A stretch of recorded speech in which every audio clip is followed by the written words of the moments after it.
Hello friends, travel with brother এই চ্যানেলে আর একটা নতুন ভিডিওতে তোমাদের স্বাগত জানাই।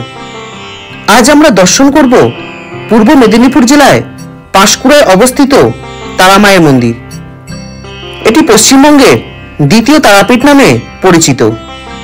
এই ভিডিওতে থাকবে তোমরা এখানে কিভাবে আসবে, পুজো দেবার নিয়ম, মায়ের প্রসাদ কিভাবে পাবে, এই সমস্ত তথ্য নিয়ে আজকের এই ভিডিওটি সম্পূর্ণভাবে তোমাদের সামনে উপস্থাপন করব। তাই বলবো এই ভিডিওটা সম্পূর্ণ দেখতে থাকো, আশা করি তোমাদের ভালো লাগবে। আজকে আমাদের এই যাত্রাটা একটু আলাদা, কারণ আজকে আমরা ট্রেনে অথবা বাসে যাত্রা করছি না। আজকে আমরা যাচ্ছি বাইকে করে। সেই মতো ভোর 4টের সময় আমার প্রাণের শহর বসিরহাটকে টাটা বাই বাই জানিয়ে চললাম আজ আমাদের গন্তব্য তারামায়ের মন্দিরে। আমরা যখন বালি ব্রিজে এসে পৌঁছালাম তখন ঘড়িতে বাজে সকাল 5টা। তখন ভোরের আলো ধীরে ধীরে ফুটতে শুরু করেছে। এই বালি ব্রিজের পাশে আছে দক্ষিণেশ্বরের মায়ের মন্দির। এই মন্দিরের উপরেও আমি একটা ভিডিও আগেই বানিয়ে রেখেছি, চাইলে তোমরা সেটা দেখে নিতে পারো। এরপর কোলাঘাট ব্রিজ অতিক্রম করে পাঁশকুড়ার হাইওয়ে বাইপাস ধরে নিলাম। এরপর এই রাস্তা ধরে 6.5 কিলোমিটার অতিক্রম করে আমরা পৌঁছে গেলাম যশোরা কালীবাজার। এবার বলি, তোমরা যদি ট্রেনে আসো তবে প্রথমে তোমাদের হাওড়া থেকে পাঁশকুড়া লোকাল ধরে তোমাদের পাঁশকুড়া স্টেশনে নামতে হবে। হাওড়া থেকে পাঁশকুড়া ট্রেনের দূরত্ব 70 কিমি, সময় লাগে 1 ঘন্টা 50 মিনিট। মাঝে আছে 23টা হল্ট। এরপর এই পাঁশকুড়া স্টেশন থেকে 2 থেকে 3 মিনিট হেঁটে তোমাদের আসতে হবে পাঁশকুড়া বাস স্ট্যান্ডে। এরপর ঘাটালগামী যে বাসগুলো যাচ্ছে সেই বাসে উঠে তোমাদের যশোরা কালীবাজারে নামতে হবে। বাসের সময় লাগবে আধ ঘন্টা। এই যশোরা কালীবাজারে নেমে দেখবে এখান থেকে কিছুটা যাবার পর সামনের বাঁ দিক থেকে একটি রাস্তা নিচে নেমে যাচ্ছে।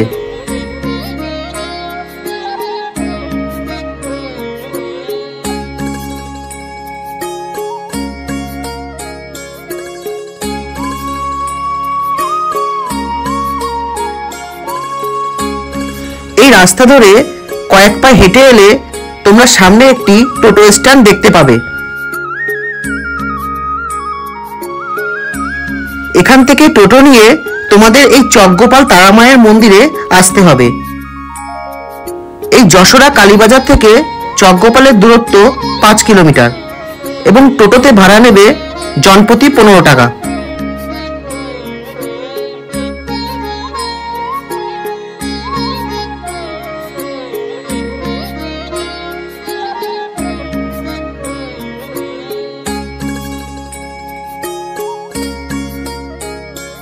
অবশেষে আমরা চলে এলাম এই চকগোপাল মোড়ে। টোটোতে এলে তোমাদের এই মোড়ে নামিয়ে দেবে। এরপর এই রাস্তা ধরে কিছুটা হেঁটে যাবার পর তোমরা পৌঁছে যাবে তারামায়ের মন্দিরে। গ্রামের শান্ত পরিবেশের মধ্যে দিয়ে লাল মাটির রাস্তা ধরে কিছুটা যাবার পর দূর থেকে দেখতে পেলাম তারামায়ের মন্দিরটি।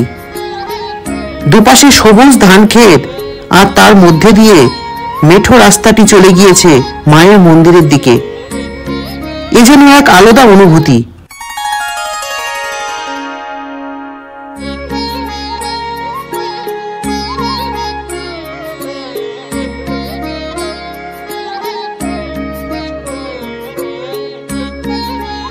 অবশেষে আমরা এসে পৌঁছালাম তারামায়ের মন্দিরের মূল প্রবেশদ্বারের সামনে।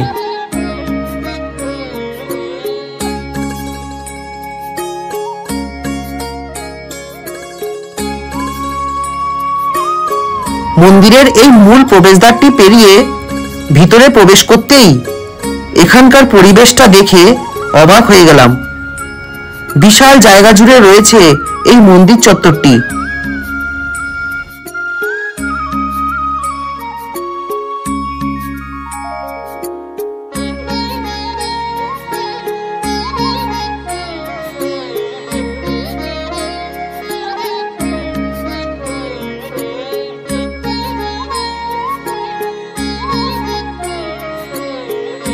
এখানে রয়েছে একটি পবিত্র কুণ্ডু। এই কুণ্ডের জলে হাত পা ধুয়ে তবেই মায়ের মন্দিরে প্রবেশ করতে হয়।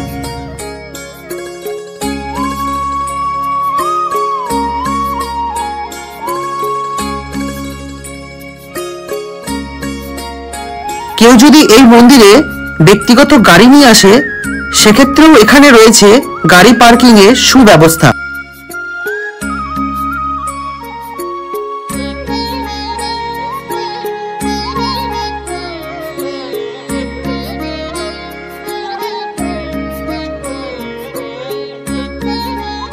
এবার বলি, তোমরা এখানে এসে পুজো দিতে চাইলে এই মন্দির চত্বরের মধ্যেই পেয়ে যাবে পুজো সামগ্রীর দোকান। এখান থেকে তোমাদের পুজোর ডালা সংগ্রহ করে নিতে হবে। এছাড়া তোমরা যদি এখানে এসে ভোগের প্রসাদ গ্রহণ করতে চাও, সেক্ষেত্রেও তোমাদের এখান থেকে ভোগের কুপনটি সংগ্রহ করে নিতে হবে। এখানে ভোগের কুপন মূল্য 51 টাকা এবং ভোগ প্রসাদ খাওয়ানো শুরু হয় দুপুর 1টা থেকে।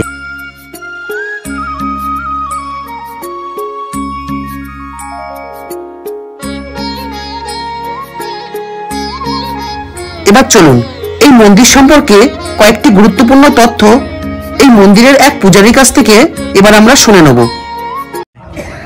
মন্দির সকাল 4:30টা থেকে মায়ের মঙ্গল আরতি, চান এগুলো সব কমপ্লিট হয়, সাজসজ্জা সব কিছু মায়ের করা হয়। তারপরে এই পুজো স্টার্ট হয় ধরুন 6টা থেকে 7টা 7:30 পর্যন্ত পুজো স্টার্ট হয়। ডালি নেওয়া হয় 8টা থেকে, 8টা থেকে 11:30 পর্যন্ত ডালি নেওয়া হয়।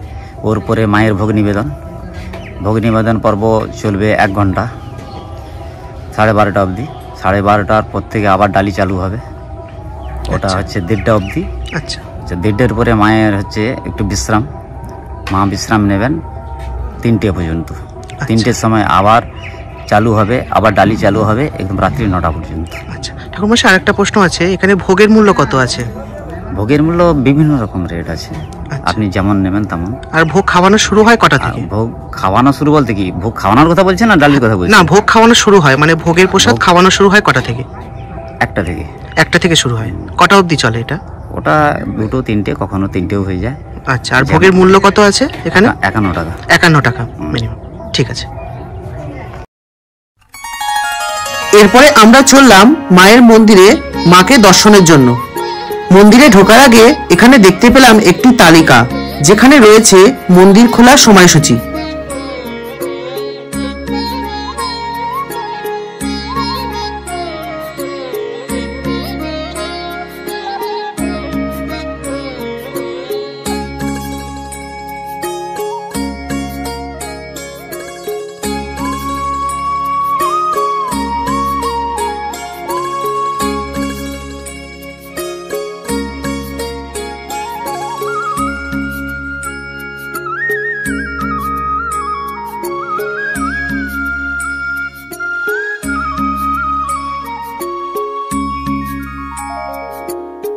এই তারামায়ের মন্দিরে প্রবেশ করতে গেলে 51টি সিঁড়ি অতিক্রম করে তবেই মায়ের মন্দিরে প্রবেশ করতে হয়।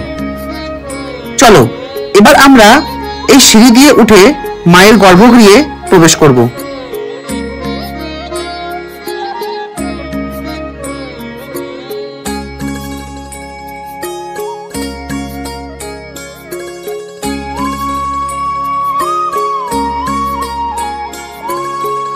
এই সিঁড়ি দিয়ে উপরে ওঠার সময় দেখতে পাবে এই সিঁড়ির পাশে দর্শনার্থীদের বসার ব্যবস্থাও করা রয়েছে।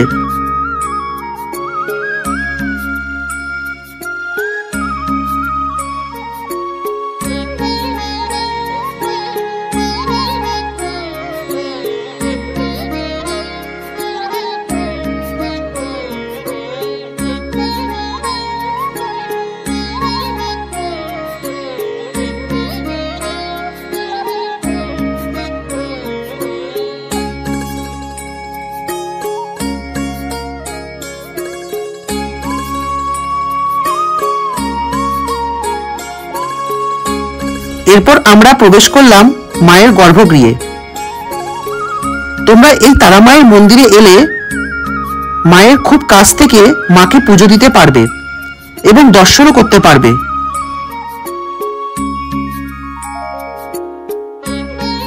এই ভিডিওর মাধ্যমে এত কাছ থেকে মাকে যে তোমাদের সামনে তুলে ধরতে পারছি, এটা আমাদের খুব ভালো লাগছে।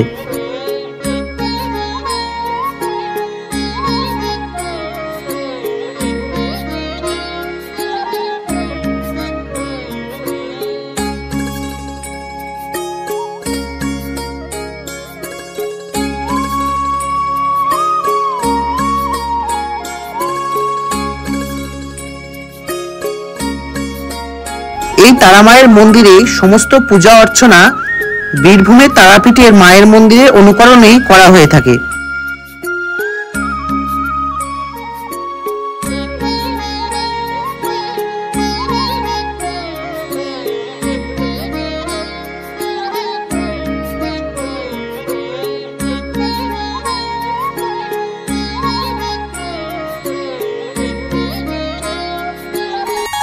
গর্ভগৃহ থেকে বাইরে বেরিয়ে এসে এই মন্দিরের সামনের দেওয়ালের টেরাকোটার কাজটি দেখতে অপূর্ব সুন্দর লাগছে। এই তারামায়ের বিভিন্ন রূপ এখানে তুলে ধরা হয়েছে, যা মন্দিরের সৌন্দর্যতা বহুগুণে বৃদ্ধি পেয়েছে।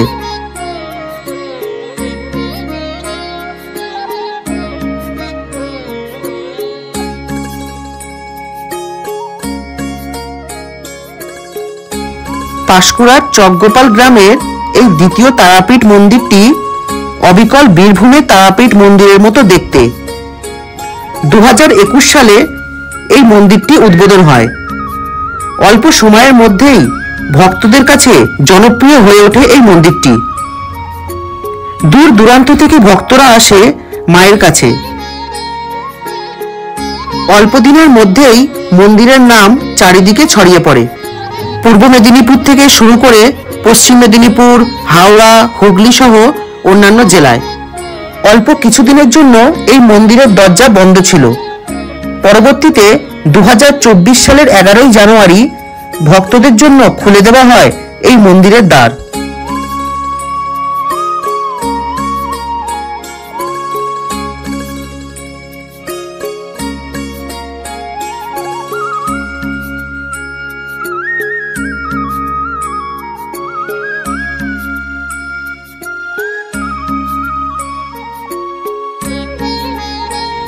বন্ধুরা দেখো, এই মন্দিরের উপর থেকে পুরো মন্দির চত্বরটা কি সুন্দর লাগছে। চারিদিকে ধান ক্ষেতের মাঝখানে কি সুন্দরভাবে এই মন্দিরটা গড়ে উঠেছে।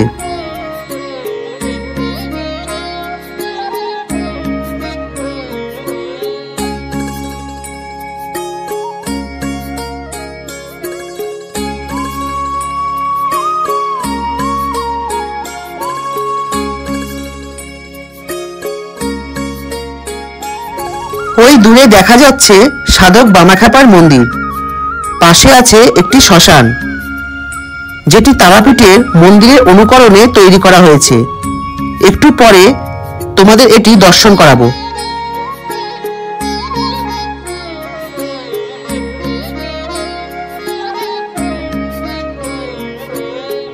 উপরের মন্দির পরিদর্শনের পর আমরা এবার চলে এলাম নিচের মন্দির চত্বরে।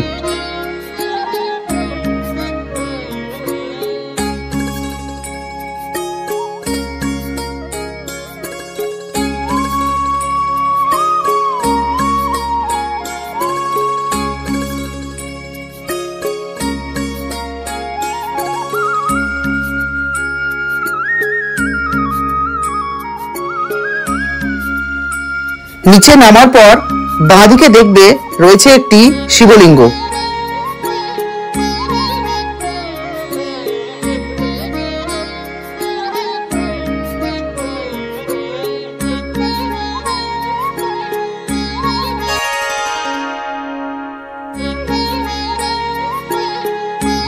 এই মন্দিরের পাশে একটি জলাশয়ে ছোটদের জন্য প্যাটেল বোটের ব্যবস্থা করা হয়েছে। এখানে জনপ্রতি 20 টাকা করে নেওয়া হয়।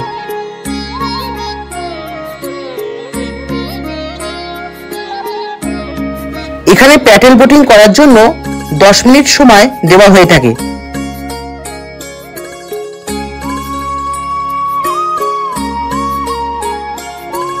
এবং এই জলাশয়ের পাশেই রয়েছে একটি সুন্দর তুলসী মঞ্চ।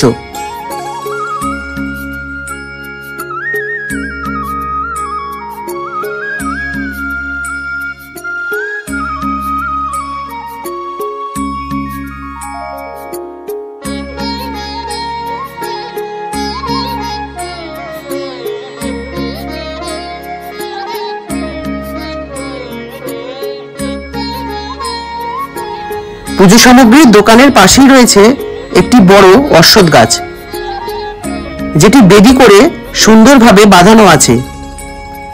এখানে ভক্তরা এসে লাল কাপড় বেঁধে মানসিক করে যায়।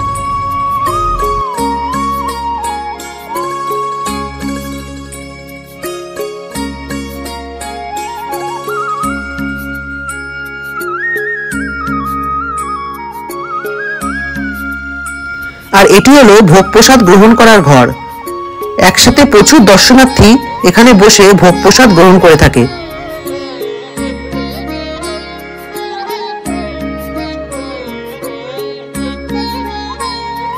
এই প্রসাদ কক্ষের সামনেই রয়েছে সুন্দর কলের ব্যবস্থা। এই তারামায়ের মন্দির চত্বরে সারিবদ্ধভাবে রয়েছে প্রচুর হোটেল। এখানেও সব ধরনের নিরামিষ খাবারের আইটেম পাওয়া যায়। তোমরা চাইলে এখান থেকেও কিছু খেয়ে নিতে পারো।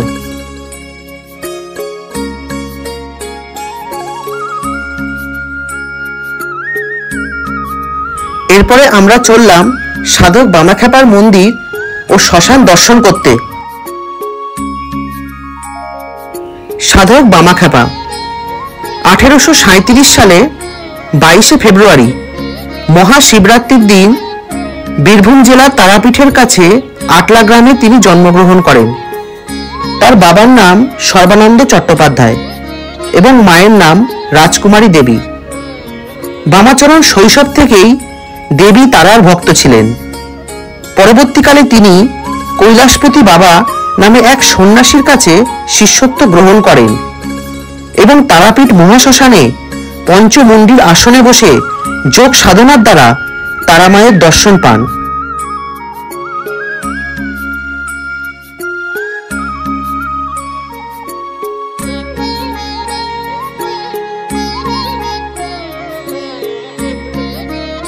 অবশেষে আমরা চলে এলাম বামাখ্যাপার মন্দিরের সামনে।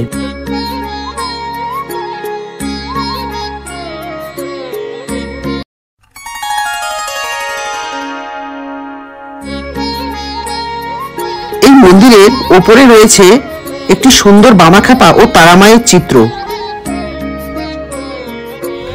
চারিদিকে সবুজ ধান ক্ষেতের মাঝখানে এই মন্দিরটি যেন একটি শান্তির পরিবেশ বিরাজ করছে।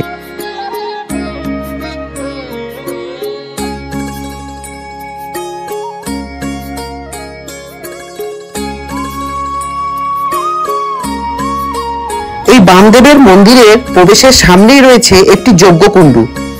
এখানে সমস্ত রকম যাগযজ্ঞ করা হয়ে থাকে। এরপর আমরা বামাখ্যাপার মন্দিরে প্রবেশ করলাম।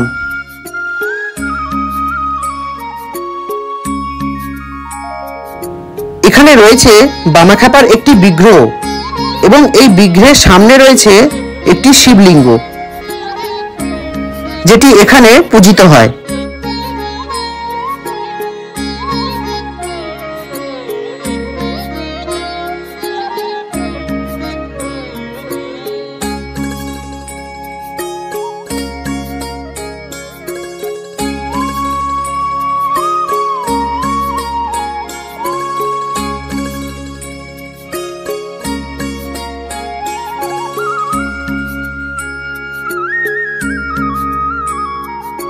শহরের কোলাহলপূর্ণ ব্যস্ত জীবনযাপন থেকে একটু বিরাম দিয়ে একদিনের জন্য চলে এসো এই পাঁশকুড়ায় তারামায়ের মন্দিরে।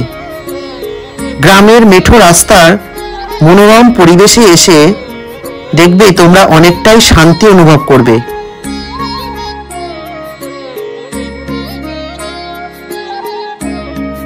তো বন্ধুরা, ভিডিওটা কেমন হলো অবশ্যই কমেন্ট করে জানিও।